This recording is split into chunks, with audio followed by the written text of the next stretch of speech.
Ready to ditch the tech headaches and manually get your bank connected, even if Plaid isn't cooperating? Alright, let's dive into manually adding your bank information first. Locate the platform or website where you need to connect your bank instead of clicking the usual Connect with Plaid button.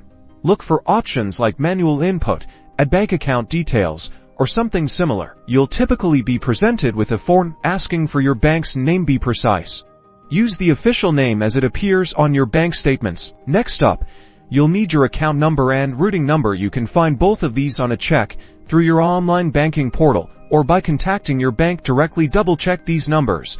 Accuracy is key. Before you hit submit, a word of caution: manually entering your bank information carries increased security risks compared to using Plaid. Ensure the website or platform you are using is reputable and secure. Look for the padlock icon in your browser's address bar. Once you've carefully reviewed all the information, hit that submit button. The platform might require you to verify your account through microdeposits or other methods, so be prepared to follow those steps. And that's it. You've successfully added your bank details manually. Just remember, while this is a workaround, prioritizing security is always paramount. If possible, explore alternative integrations or contact the platform support for assistance.